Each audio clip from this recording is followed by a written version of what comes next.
guys, welcome back to my channel. If you're new here, my name is Amanda Ray, and when I was 17, almost 18 years old, I left a polygamous cult known as the Order. If you're interested in hearing my story on how I left, how I survived, I will leave those videos in the description box down below.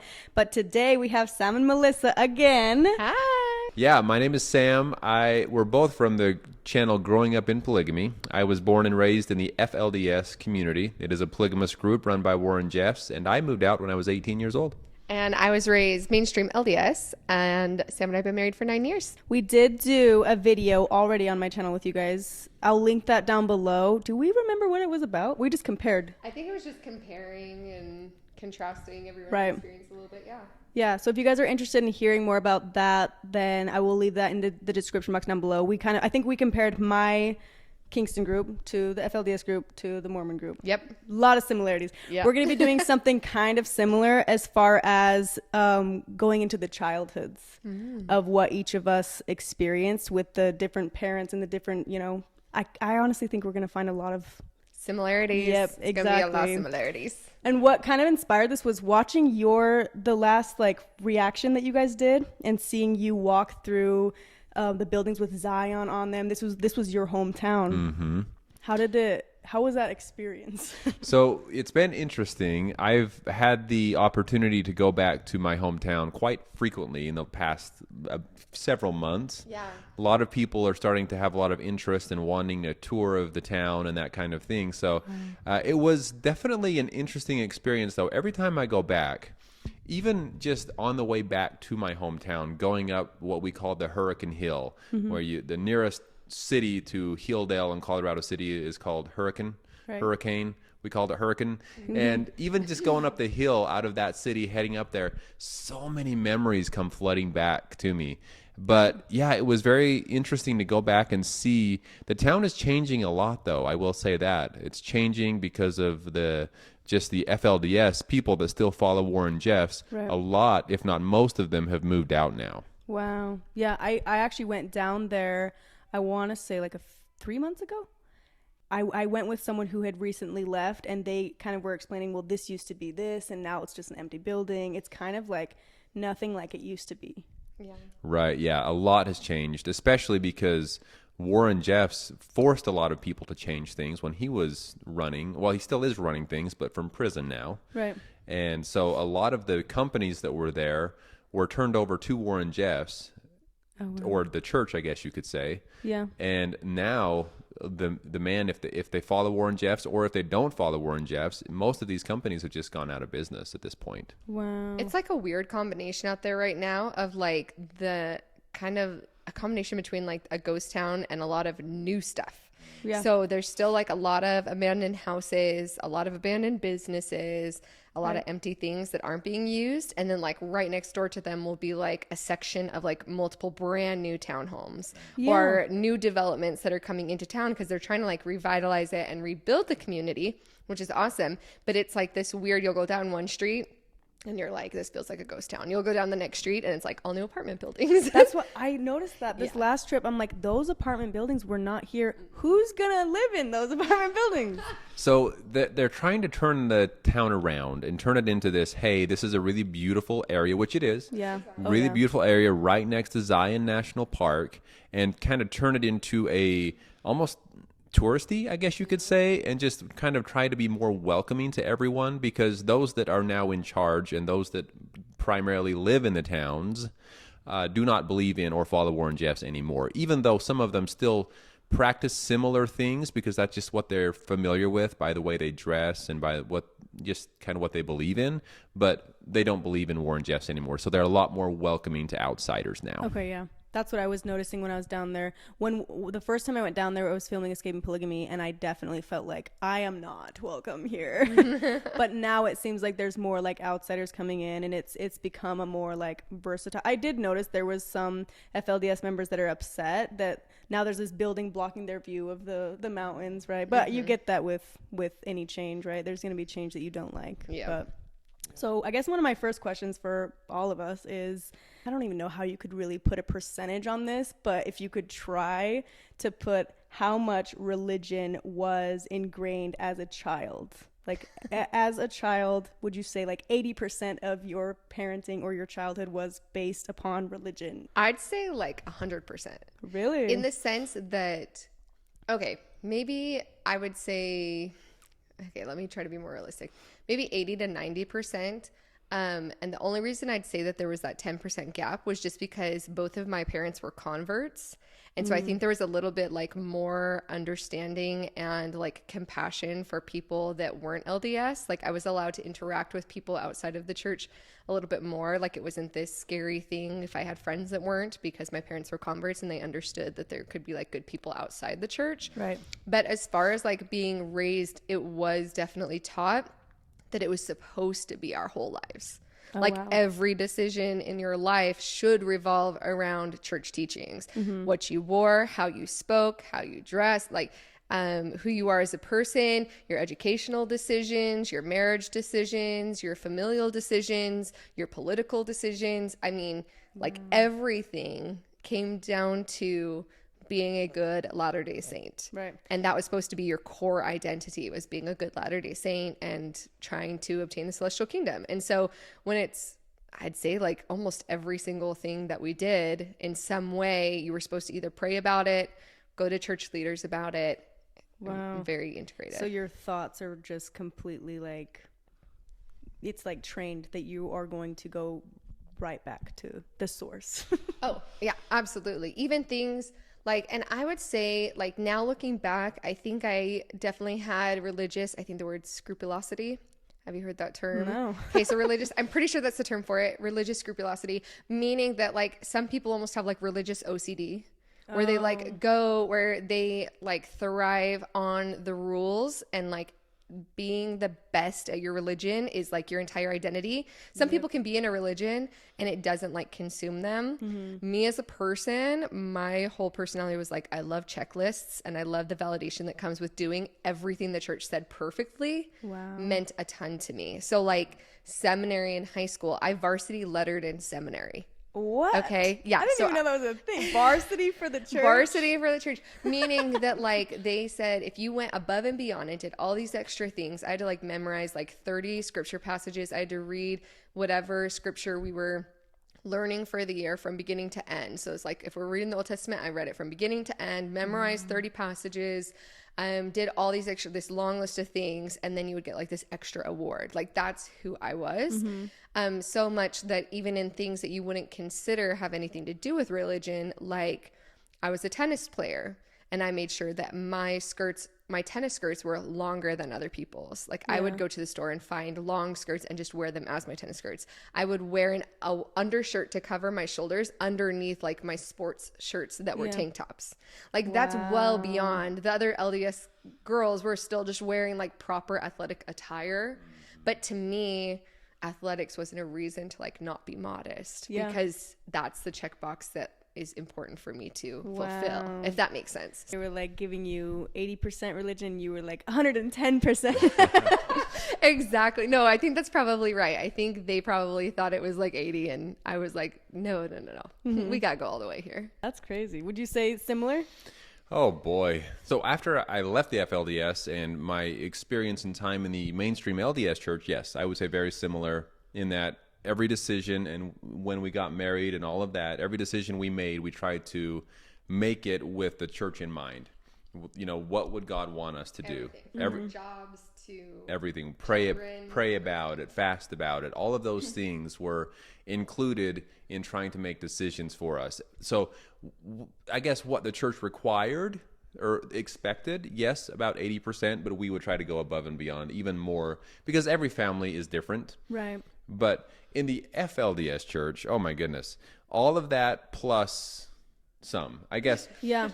Because in They the didn't try to make it seem like 80%. They were asking 100. Well, also too, it's like you were allowed to play tennis. That wasn't even a thing, because why would you guys be investing into things like that? Yes, right? exactly. So Warren Jeffs took away the word fun even. You couldn't even say it? No, the word fun was not allowed, because he said that if you're doing fun things, you're not doing what God wants you to do. You're not building up his kingdom. So God wants you to be sad. if something makes you feel happy and fuzzy inside, you can say you're enjoying it. This is enjoyable. but you cannot have fun. Fun is not needed in this work for God. Wow. So just to put into perspective how serious every little tiny thing, not just the decisions we made as far as, what should we do in our life? Let's go pray about it. But everything we did had to be for the church, period. Yeah. That was the idea. And that's why I keep thinking about the thought thing, because it's like, how much control can a religion have over someone? Whether they're controlling your thoughts, you are guilting and shaming yourself for your own thoughts at that point. They're not even doing it anymore. You're doing it, which is the scary part. 100%. Because, like I said, especially within the mainstream LDS, I would say if you were to ask somebody, and I know that this is like my experience, right? Like there are plenty of people that would say, okay, religion's a big part, but like it doesn't dictate all the things I do. And I'd say that's a much healthier outlook on religion, right?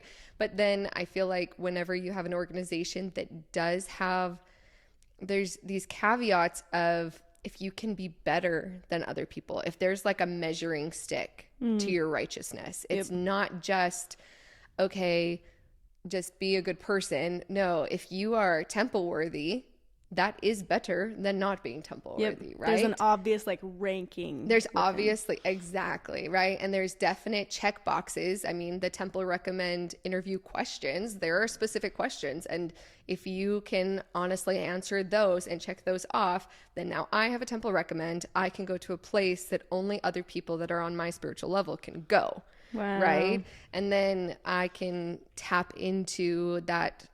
I don't want to say like celestial power, but like there's a certain peace and stuff to the temple, and you believe that you're in God's house and that you're closer to him and that your prayers are like more likely to be answered there almost. Sam and I would go as a couple, and I think, well, I feel bad even using this example, but like when we first got married and like I was ready to have a baby and Sam was like not quite sure, and I remember actually telling him, being like, honey, I feel like you should go like pray at the temple and see how you feel about it. Like now I look back and I'm like, oh my gosh, I used such spiritual manipulation because I wanted a baby. And I had in my head, like, if he goes and prays about it in the temple, God's going to tell him that we should have a baby because that's what God wants everyone to do, right? Is to have family. And so it was almost like my way of getting what I wanted. Did God tell you that? Oh, 100%. Yes. God, like, you were right. Wow. But that just goes to show that it's when you think that every answer you get is coming from God, then sure, God's telling you a lot of things, right? Yep. That's just kind of the way it is. And that's what we believe. We believe that if we went and prayed, anything that we felt, the feelings, the answers, whatever you want to call them, were in a way coming from God. Unless, of course, there were things we didn't agree with, and we thought, well, that couldn't be from God. Yeah. So maybe Satan's having something to do here. I don't know. But isn't that scary, though? It's it almost promotes schizophrenia. Like, literally, in my group, the leadership, it came out that there is schizophrenia that runs in the line. Wow. So it's like the Holy Ghost spirit you're hearing is just schizophrenia. Well, and like at that moment, I didn't have in my head, let me spiritually manipulate my husband, right? Like I was doing it out of sincerity of, if I felt the spirit this way and he was feeling something different, but I feel like this is God's plan for us, then like going to the temple will help us be on the same page. Right. So it didn't, and like now I can look back at it and see what it was. But at that moment, I wasn't thinking, how can I manipulate him? I was just thinking spiritually, I know that this is what we need to do. Yes, exactly. And you'll know too, if you go to the proper place at the right time, do the right things. Yes. So that point right there is a tool that cult leaders or whatever you want to, these high demand groups will use all the time, where they say, if you go and ask God if this is true, I know you will get an answer that what I'm telling you is the truth. They use that because then people will go into their quiet place and kneel down and say, God, is this true? And then they will feel sometimes they'll feel this peace come over them because it's a reassurance what they're asking. But they didn't go and say, hey, God, is this false? Right. Because they were told to go ask, is this true? Right? So they word it in a way to make it seem like this is true. I know it's true. You just need to go figure it out for yourself, and you will get the same answer if you're doing it in the right way. Right. Basically, I think that how these cults can manipulate us is that whole like have blind faith, right? And then you don't ever have a personality. And so you don't really even know how to even tap into your own intuition because you don't have intuition. You have what they've given you and what you're allowed to use. So you don't have a sense of your own moral compass because it's just what they've told you need to have. So of course your answers are always going to come back what they want because they've created this almost robotic person. Yeah. Well, why would you, if you have God's compass, why would you need your own? Right. And we're taught that like we're inherently, I don't say we're inherently evil, but like the fall of men, right? Like men's passions, men's thought, like we need to get the natural man. That's the word I'm looking Natural for, man right? is an enemy to God. Is an enemy to God, right? So we're taught that we're inherently an enemy to God, basically. That like the things that we want or the things that we would desire are going to inherently not be what God wants for us. And I feel like when you get into that perspective and that headspace of, if I'm feeling it, it must be because of selfishness or because of like earthly temptations. And so I have to use this outside compass. I need that outside compass to keep myself in check and to get back to God, because how else can I do that? I can't do it based on my own. This is leading me into my next question, actually. How much of an outside influence was each of us allowed to have? Like, just like you were saying that your parents allowed it a little more because they came from something that was different than Mormonism. Yeah. Right? I think for me, the outside influence, I think one, my parents did allow me to have like friends outside the faith, which wasn't the case for some people that, you know, they were like, oh, you could be influenced by the world. I think my parents used it as a way to show why our faith was like better or superior. So they would use that as a way to point out why our church was true. So in both my parents' examples, in their lives, they came from horrible abuse and just really messed up families, like on both sides. So they used the influence of the outside to kind of scare to show us an example. Yeah, like in my mom's life, and I don't blame her for this because how could she not? But when you were raised never knowing your dad, raised by a single mother, raised around drugs, alcohol abuse, physical abuse, sexual abuse, when you're dealing with all of this and then you find the church at 21 years old and everything good in your life has happened after, then you meet a return missionary, you get married, you have this beautiful, awesome family. In her mind, everything before the church or not having the church in her life were these horrible things, and everything after is beautiful. Right. And so, yeah, she didn't mind like me getting to see those people because it was always like, yeah, like there can be good people. It can be okay. But like the true happiness is here. And her life was always an example of that. And my dad, it was a similar situation where he came from an awful upbringing of abuse and stuff.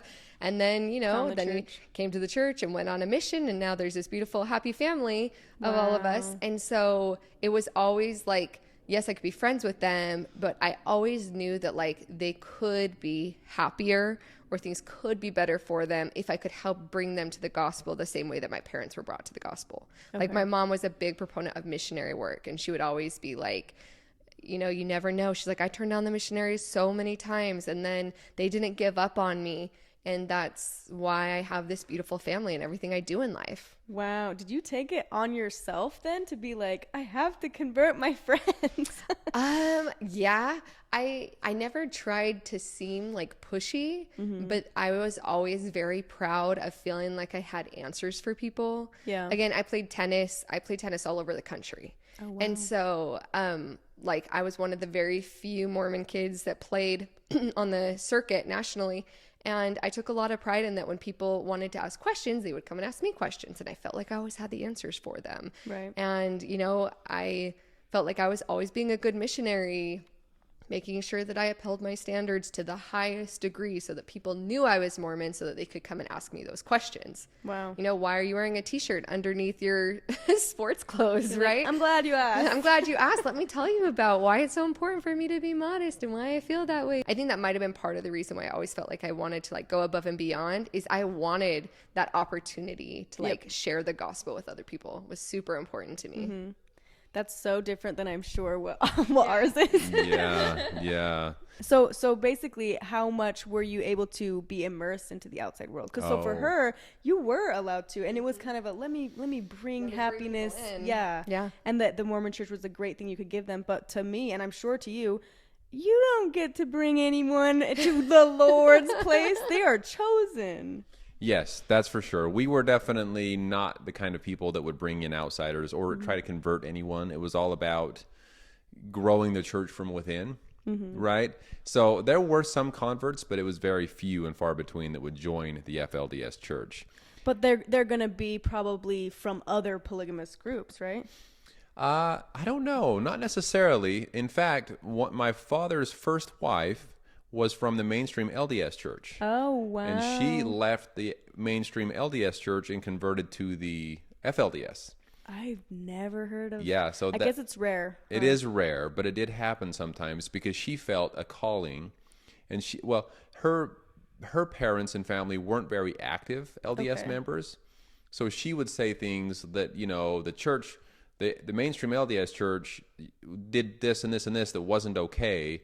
And so she felt that she needed to be more strict and follow the rules better and things. So the FLDS was a good transition for her in her mind. That's great. Because she's willingly going from something with more freedom to go wear the dresses, right? And the braids. And was that the time that the dresses were out? So when she converted, it wasn't quite as strict. Oh, okay. It was before even Rule and Jeff's time. So it was before things started to really change and all of the way they dress and all that started to get a lot more strict. So it was a little easier easier convert. for her, exactly. And then it got more strict as time went on as she was a part of it. Okay. So, but yes, as far as the outside world, I mean, we were allowed to go out and work on job sites that weren't in the FLDS community. But other than that, we weren't supposed to mingle with anyone. We weren't supposed to have like deep conversations with anyone. We were supposed to just go out, make our money, come back, and that is that. Ignore questions, ignore people trying to be your friend. Just get your work done and come back home. Because they were not of the chosen group, right? Right. Well, not only that, but we didn't want, or I guess the church, didn't want outside influences to come back into the community and cause anybody to have second thoughts maybe someone within the community give too much information to the outside world, so that could cause some legal issues. Things like that were just not welcome. No intermingling. Yeah, it's similar with my group, how it's like, but it was also like this whole, like what you're saying, the natural man is an enemy to God. The outside was the natural man, right? But the weird thing is, there's like, they would say things like bad things happen when you leave. They use that fear tactic kind of thing, but then they would say like, there's all this, murder and rape and all these things going on. And then when you get older, you realize that happens everywhere. That was happening in the order too. Like you can't say that these people are natural because all this stuff is happening, but then we're holy, but the same stuff is happening. I feel like a lot of groups do that, where you think that it's everybody else, right? Like I remember even looking and seeing, I remember it being pointed out when all the Catholic priest stuff was coming out, all the abuse, right? Like, oh, look at the Catholic Church, look at what their leaders were doing to these poor children. Like, it's easy to point fingers, or, oh, look at the FLDS and what's going on over there, going on over there, going on over there. But anytime I would hear about abuse within the LDS, I'd be like, that doesn't happen here. That doesn't happen here.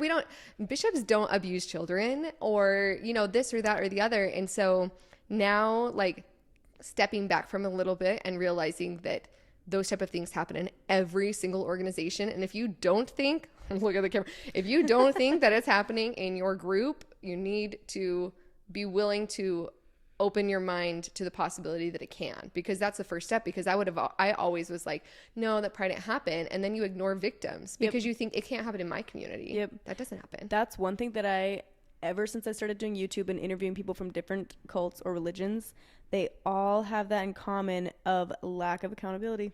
Everybody else is doing it, but not us. Yeah. And then this whole idea of, I don't know if this happened with you guys witnessing it, but I witnessed a lot in the order. Things were getting brushed under the rug. It was happening, but they were just hiding it. Yeah. It was a reputation thing. So they would hide it until it was found out by someone. And then it wasn't a big deal even then, because the leaders would say, oh, well, that's what God commanded of me to do. So then they would twist it in a way that even if it was found out, they would convince their followers that it was still not, this isn't what I wanted to do. This isn't the natural man. This is God commanding me with a, if you want to say, flaming sword. That's that the if I Joseph don't, Smith story. that if I don't do this, I'll be killed. Right? So they'll want use to do this. exactly, and they'll try to use scripture passages. That's another thing too to watch out for. Is Warren Jeffs, for example, and I know a lot of other leaders out there are very savvy when it comes to the scriptures. They're scriptorians. They know what they're talking about. They know how to find every little verse that they want to pull up really quick to prove that what they're doing is what God wants them to do. Right. And they will interpret it into a way that most people haven't ever heard. But if they say it in just the right tone, it sounds kind of like it makes sense, right? Yeah. Well, and I feel like too, I mean, some things are swept under the rug and you're never going to notice, especially if you aren't trying to look for those things. I think a lot of times people don't even know the things that have been swept under the rug until you start trying to peek under the rug to see if it is in your own house. Like, are there actually things like that? And then you can find it, right? Sometimes it's even harder. Or like one example, again, because I love to be the missionary. I had one friend that I worked with that I made a deal with him, and he was like, have you ever seen the South Park episode about the Mormons? And I was like, no, obviously I did not watch South Park because that was not morally clean. I did not watch that. But I made a deal with him. I said, I will watch the episode with you because it has things that you have questions about. I will watch that episode with you if you come to Temple Square Visitor Center with me. So we did a swap. So he came to Temple Square. We went and did like the whole visitor center, everything, spoke with the missionaries.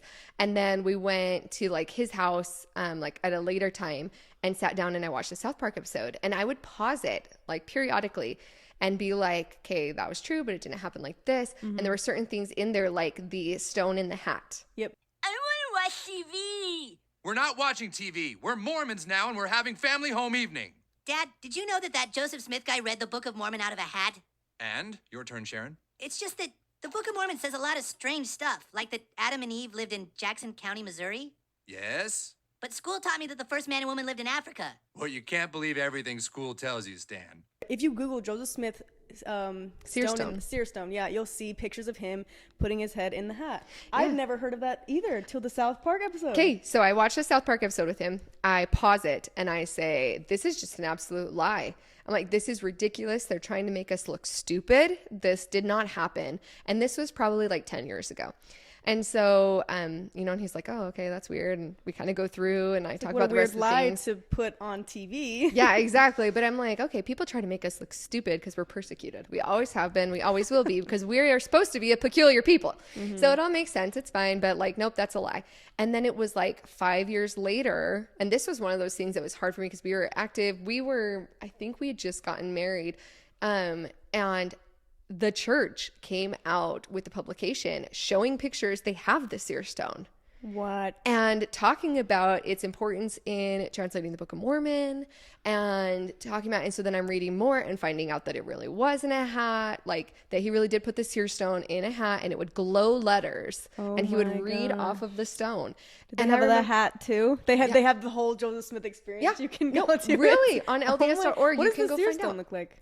It is a rock that has like a little swirl. It almost looks like wood grain almost, but you can look up a picture. You probably put it on your video. If you just look up Joseph Smith seer stone and it's just a stone. Anyway, and I was like shook because I just thought, oh my gosh, like I was so adamant, about the fact that this wasn't true. And I told this person it wasn't true. And I had put like in my mind, I was like, my integrity's blown. Like I thought that I was revealing truth to him and sharing truth with him when really I just didn't know the truth because the church never taught that to me. Yeah. And so that was just an example, I guess, of one of those moments where they're putting something under the rug until they can't anymore. Right. And then they try to like slowly bring it out and kind of just set it over here and be like, what are you talking about?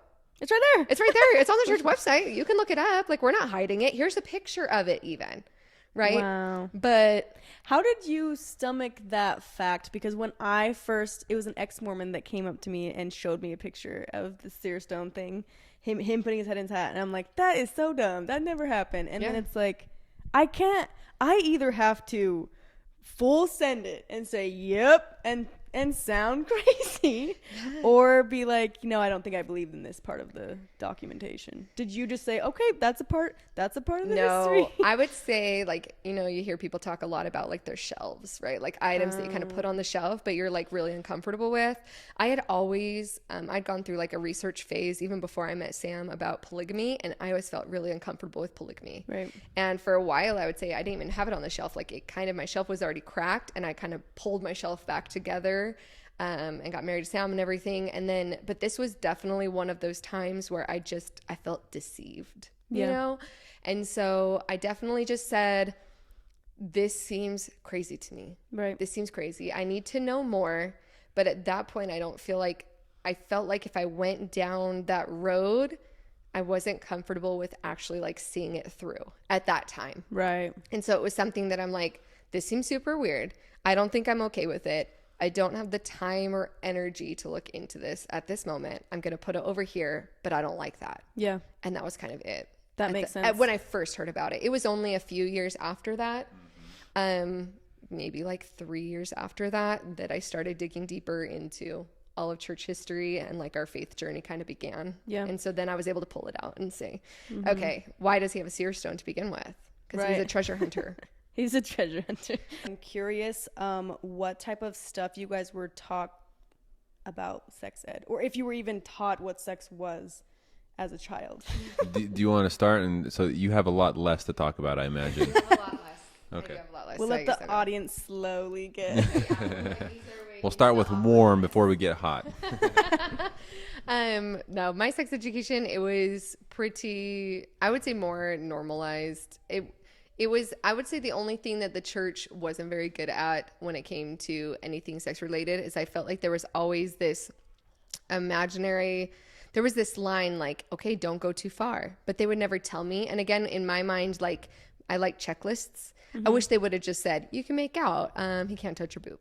Like, I wish they just said that. You're like, where's the line? Where's the line? Like, to me, the lines were so important, right? And everything else had like a very distinct line. So I didn't really like the fact that there was no line. And so because of how I was as a child, like, I needlessly went to the bishop to confess over stuff that did not need to be confessed, like, at all.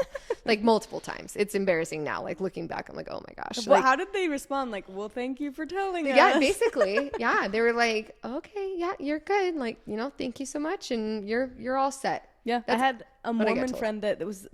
You're reminding me of her so much. She was like, Amanda, you kissed a boy, but were you kissing, or how long did the kiss last? And I was like, what? A kiss is who cares? And she's like, because if it's 3 seconds, then it's okay, but if it's like 8 seconds, then it's not okay. I'm like, what? Where are you getting the rules? Yeah. And there wasn't. Like, I remember there was this one video that they showed us in Young Women's, and it scared the crap out of me because it shows this young girl and she starts dating this great guy, and then they go into the bishop interview for her to get her temple recommend, and she shares that she has some things that she hasn't repented of, and she has to like postpone the wedding because it hadn't been cleared up. And so it was this fear tactic of like, if you don't clear things up ahead of time, it can postpone things later for you. And so there was always this fear, but they never told us what she did. So I was like, okay, well, did she like go all the way? Was it second base? Was it, like, what are we talking? Are we talking home runs? Like, no one would ever give like a clear enough answer church wise, right? So beyond that, like, as far as like in the home and talking about stuff like that, I would say it was very like normal. Your parents get awkward telling you the story of the birds and the bees, and mom's like, I can't believe I have to have this conversation, and you ask your questions and you wish you hadn't, and then you're done. Like, okay, I don't know. That's interesting. I'm so curious because with us, like, it was so taboo that I had to learn from external sources, which I don't. When I have kids, I want to be able to be the person that can tell them that. But did you have to ask the questions, or did she come to you and be like, you're old enough now? So for like periods, menstrual cycle, that stuff, my mom came to me like before. She's like, I think you're getting close to this, so I want to explain this to you.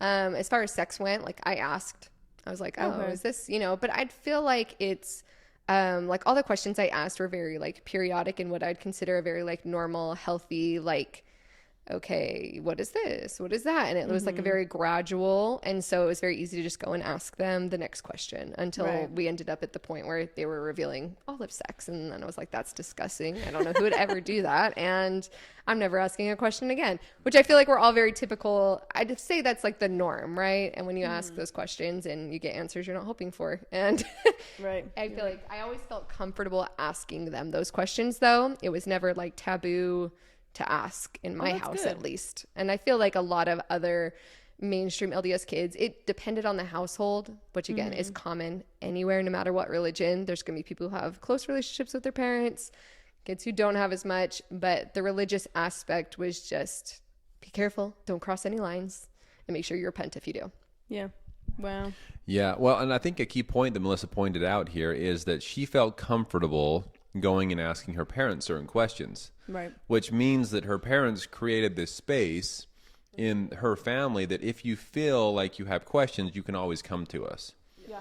I'm not saying that my parents said, don't ever come to me with any questions, but I am saying, like you said, Amanda, the sex talk, anything about sex in general was so taboo and so off limits. It never happened in the FLDS. Right. Sex didn't ever happen there. So it's so true, though. It's like, it's so taboo to the point where I felt like if I asked a question, they'd be like, why? Why do you know about that? You know, like, why are you asking these questions? Are you experiencing some things that you shouldn't be? You know? Right. So then it's almost like you're telling on yourself by having these questions. It's like this guilt and fear and shame. And I watched my mom when she was pregnant all the time. So of course the kids are going to be like, how do you get this baby out of you? You know, they want to know, and they want to know how the baby got in there. And so I watched my little curious brother ask my mom, like, where do babies come from? And my mom couldn't even say, because I knew at this point, they were asking me to like have to be there and watch the birth. Oh, wow. And so I knew, and I was going to wait to see what she was going to say. And she just told him the birthing canal. He's like, well, now I have more questions. But she was so uncomfortable telling her own kid that's aware enough to ask the process, you know? Yeah. And it's like, I don't know why is it that we are so like, don't tell them anything about childbirth or where they come from or how the baby's made, but then the whole religion is built upon having babies, and you know what I mean? Right. It's such an interesting concept. Yeah, it is. And I remember, and one of the reasons that I knew I was never going to be able to ask sex questions was because in the Bible it talks about circumcision. Yep. And I know this is like not even a big deal, but to me, I was curious. I didn't know what that word meant. And they kept throwing this word out as they were reading the Bible. And I was like, Mother, what is circumcision? The awkwardness of that conversation that should have been so simple. Yep. That she didn't want to say anything about it.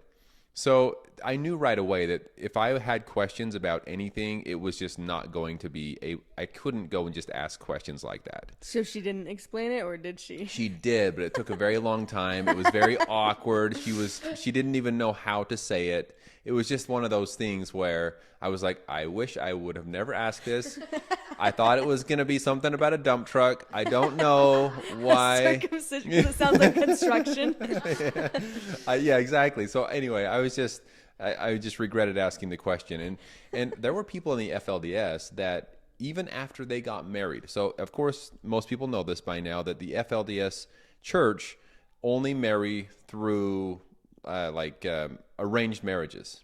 Right. And so even though the church arranged a marriage, married this man and woman together, they both at that point still did not know how to have sex. Wow. After getting married, someone forgot to mention something to them. Yep, that happened in my church too. But it was also because they were so young getting married, and then they never had the sex talk, and then there was people like, why are you not getting pregnant? And they're like, I don't know how true this is, but I keep referencing this story where they were like, I keep trying to hold her hand all night, but she keeps moving. Like, they thought that it was holding hands. And then if you have to hold all night or you won't get pregnant. Oh, my word. Like, oh, wow. But this is because they're also kids. I had my friend being like, well, as a person who is a human, wouldn't they start, like, if you're holding hands, then it would lead to other things? I don't think so. If you're taught your whole life that it's bad, you Well, know? not only if you're taught your whole life it's bad, but in arranged marriages, you don't have the normal progression. Like, That's normally you start having crushes at a young age, right? You start with having crushes on people, and then you're like, why do I feel nervous when I'm around them? As you're starting to go through puberty, you have this natural progression. Then you get to the point where you want to kiss them, where that's Right. gross when you're little, right? And That's then true. you're like, oh, I want to kiss them. Oh, now I want to hold their hand. Now I want to do this. And you slowly have those emotions going, and your body's like Right. slowly easing into it, really from like the time you go through puberty until you're old enough to have sex. Right. It's a slow progression. It's not all one thing. And there's also that comfort level with a person. You don't just Yep. go, you don't just meet a person, or most people. That was what I was just gonna say. You don't just is the not like the arranged part. Yeah. Is like, I'm not even attracted to this person. Why would I even be thinking about doing How could you go anything? from 0 to 100, right? It's like, Exactly. even, I mean, I think even sometimes in the mainstream LDS church, when you can't go past that line before marriage, and then all of a sudden you go from 0 to 100 on your wedding night.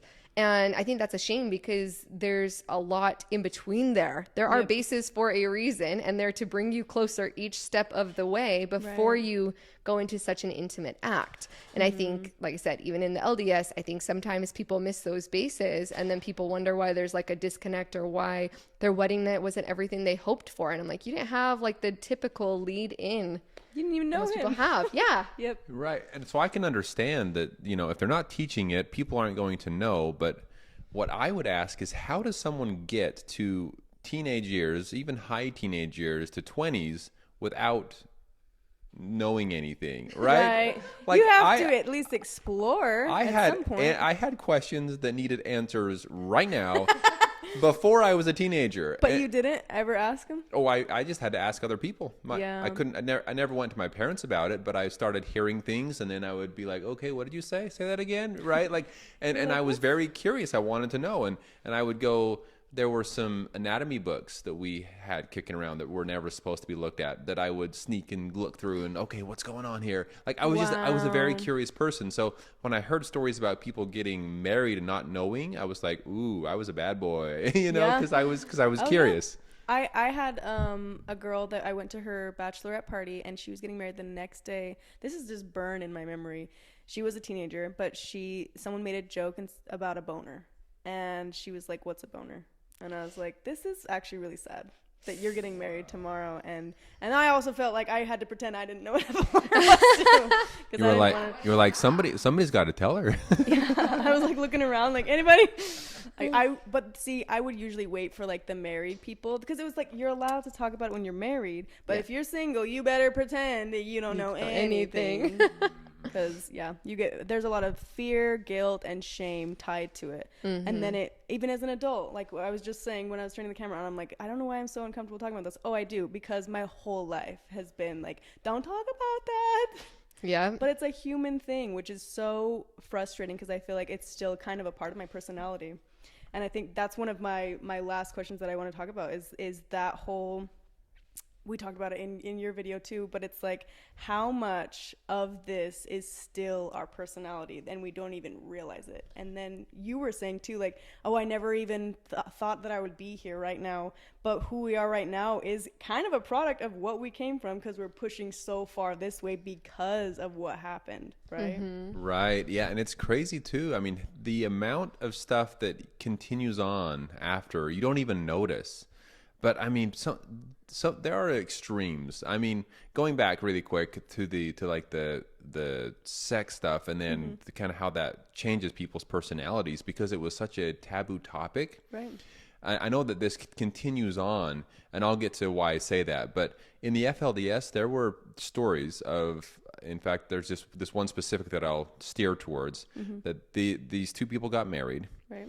And that evening, the newly wedded wife wet the bed. And come to find out, it was because she was too embarrassed to go to the bathroom before going to bed, because she didn't want him to hear her go to the bathroom. Oh my gosh. And so that is just just to show kind of how extreme. And I know that things like that still, like after I left the FLDS church, this is why I bring it up. After I left, people asking just the most simple questions, I would get so awkward. I mean, I was just like, oh, I anything to do with, it wasn't a sex only. It was anything to do with the body. Yep. I was very awkward when talking about anything with, I don't know, when people started freely talking about anatomy. Oh, this is what I'm learning in school. I was like, whoa, you can't be talking about that. Keep that to yourself, right? That's kind of, and so I feel like I've come a long way now at this point. Where I can speak fairly freely about everything, but I was on camera too, so that's good. Can you believe that? But I would say that even today, there are certain things. I mean, this is after being married for almost 10 years. There are certain things that come up, topics, and I'm still like, oh yeah, I can. Okay, yeah, I can talk about that. Yep. Right. Even after being married for 10 years, because that's how ingrained it was into our minds. Oh yeah. That if you're talking about the body, it's bad. Yep. Don't talk about your body. And in the FLDS, to the extreme that we were all covered so fully day and night, even as a brother and sister, even my own brothers, like we would never see each other not fully clothed. Wow. Even my own brothers. Which is so hard to do, because didn't you have like so many siblings in one vicinity? Like, didn't you share a room? So yeah, but that's how careful everyone was. Wow. We would go to the bathroom in our pajamas in the morning. Don't come in here. Well, we would lock the door. We would take I would come out with my boots and cowboy hat on, ready to go for the day, basically. Not that I ever wore boots or cowboy hats, but I'm just saying I would come out completely clothed, except for my shoes, and then and that's how I'd enter a bathroom. That's how I'd come out. And this poor guy is married to me, and my family was much more like, naked is fine. Freedom. Free the nipple. Yeah, exactly. So then he married me, and I'm like, I try to not wear clothes as often as possible.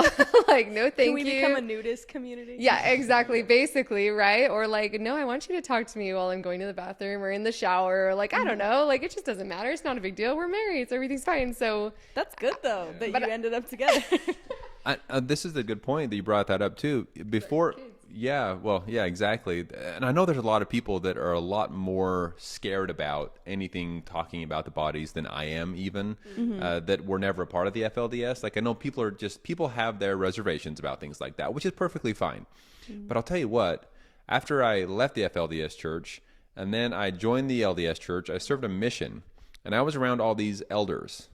And let me just say, some of these elders were in sports, and they do not care. And so in the locker room status, but they'd be in the apartment, and these elders would just be like, woohoo, freedom, like completely whatever, no big deal, anything, because that's just what they were used to in sports. Yeah. And I was over there like, whoa, I cannot see this, even though it was just other guys. I couldn't, in my mind, I'm like, I don't want to see this. I can't see this.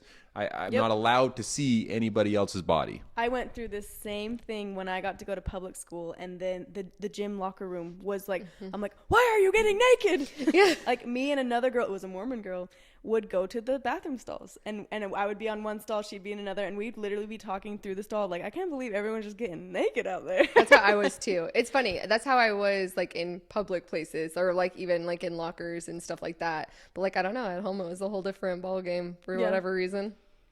Interesting. Yeah. It's so funny too how it's like we all have a human body, and we I don't know if that, I guess I want to ask you guys if you think that by doing that we are over sexualizing the body.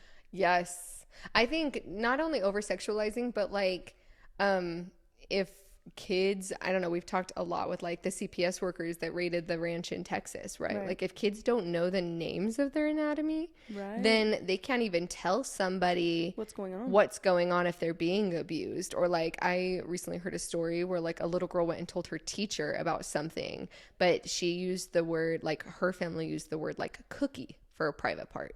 And so the teacher couldn't understand what was happening to a cookie. Like, she's like, why does this matter? So like, even those type of things, I think when there's no knowledge, then you can't help anybody who's being abused. And then they become easy victims too, because then they feel so much shame if anything happens to their body. Then there's that instant shame. They don't feel empowered to say, no, you can't touch my body. And they don't feel empowered to tell somebody if someone does. Exactly.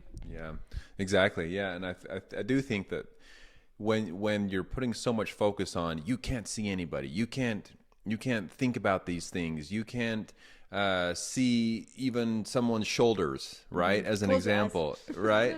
Like if you're constantly shoving that on people, they're going to be constantly thinking about those things. In my opinion, I mean, that's just kind of how it works. If you're like, don't do this, don't do this. It's true, because you think about it, if you never saw the shoulders and then you're not supposed to think about it, you're not supposed to talk about it, and then you see it, you can't not see it. Yeah, right? and then you see bare shoulders and you're like, whoa, this is I showed him my shoulders once and he was like, done deal. No, but seriously, that's just kind of the way it is in so many ways. When you overly state something, then it's going to be a very common topic in someone's head, because that's what you're always talking about. Don't do this, don't do this, don't do this. And so that's what you ultimately are constantly thinking about. Well, and for the girls, especially within the mainstream LDS church, we are taught that like we're supposed to be modest. The primary reason for that is to not give the boys bad thoughts.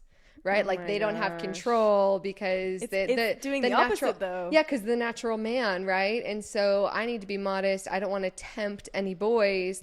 And that also causes so much harm, because if you think that men aren't in control of their bodies, then you're going to feel like it's your fault if anything happens to you again. It's your responsibility what a man does. Oh, yeah. It's my responsibility for everything. Like how far you go in a makeout session is all about what you're allowed, all those type of things. It's all your fault. I talked about this with Shalise on her channel, and I had this like profound thought where I was like, why is it that it's us as women's responsibility to make sure that the men's eyes don't wander, but then the men are the ones running the church? If you guys can't have a handle on yourself, don't you think you should demote yourself? Hi, this is Amanda. I'm editing, and I realized I didn't word this in the way that I wanted to, so I'm going to try again.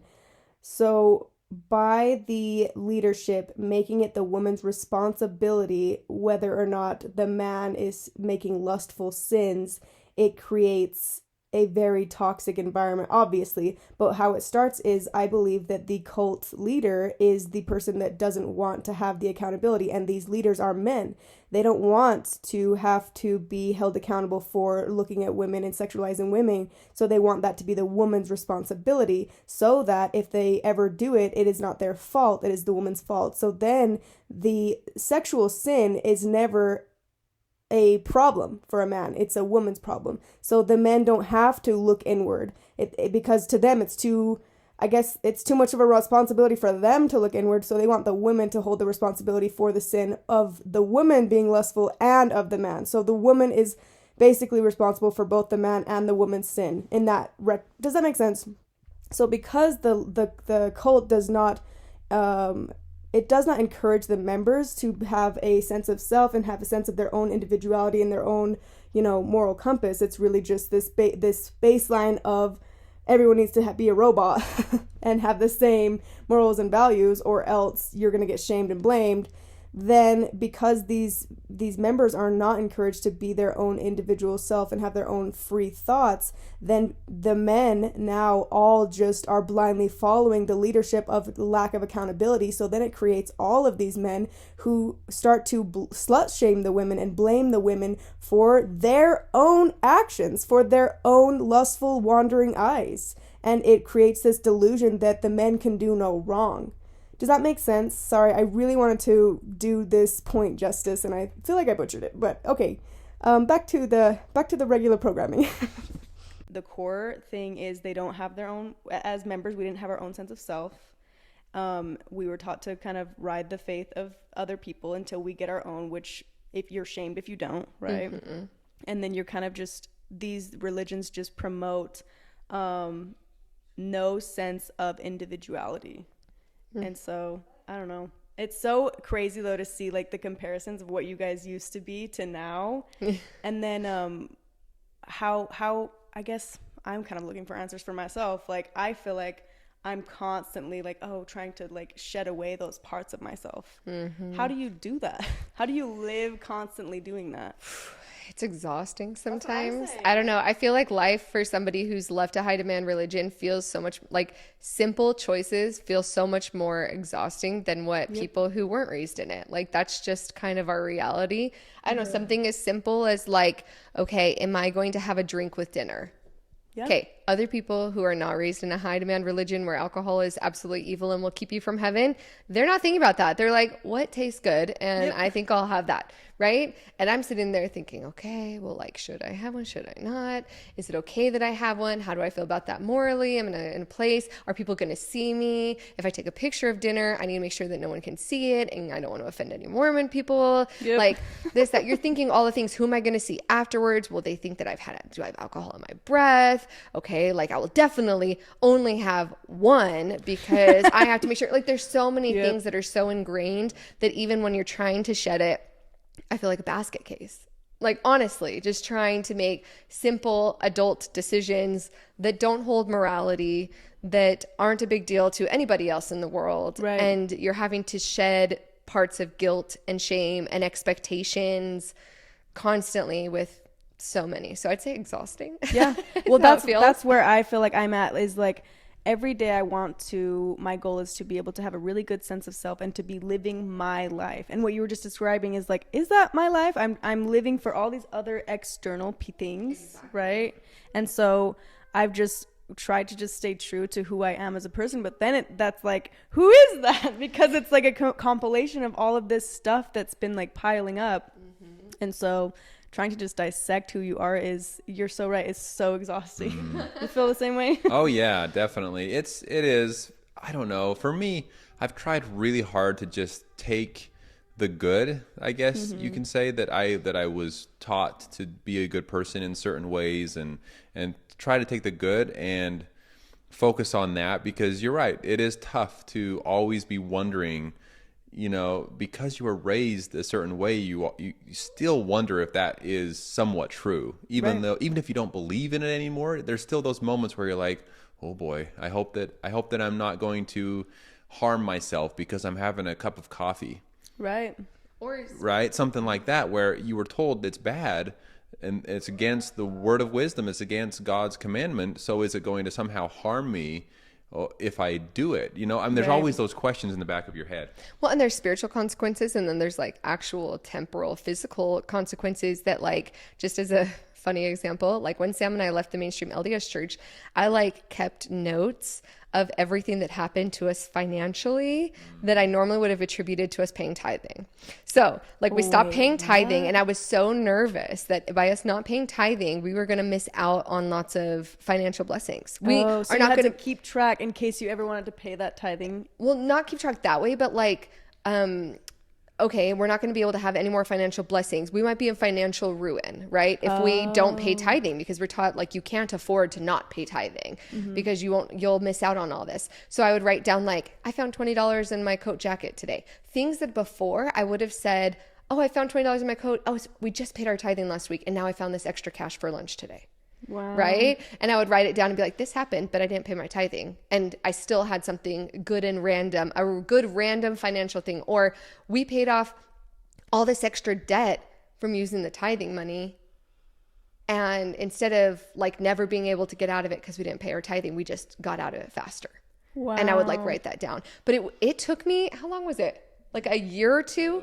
It took at least a year, if not longer, after stopping paying tithing and not believing in that anymore, before I felt comfortable that we weren't going to be in financial ruin from not paying our tithing, or that good things financially could happen to us without paying tithing. That's crazy. So it took a year to kind of finally shake that. And be like, things are going to be fine, and the tithing wasn't magically making things happen. Wow. That's crazy. And that's just one That's of the many things where you're just having to take, and I was kind of describing it on my channel as like you have built this person with the bricks of the Mormon church or of the FLDS, and then you leave and you have to examine those bricks, because for me at least, I felt like those bricks were weighing me down. Like I was carrying this belief that was maybe useful in the religion, but really tying me down to just like that. Like you weren't able to get out. You could have got out of your debt faster because, Yeah. So it's so interesting to see. Like, I think that life is just all about that, like building yourself up and then tearing it down and then building it back up. But until you're happy, true. I think that's what I'm trying to like get to the bottom of, is like, how can you make the most out of this life if there is no other ones? This life, just be happy. But that goes into, you have to build the person that you want to be. Yeah. And feel like you're making those choices for yourself.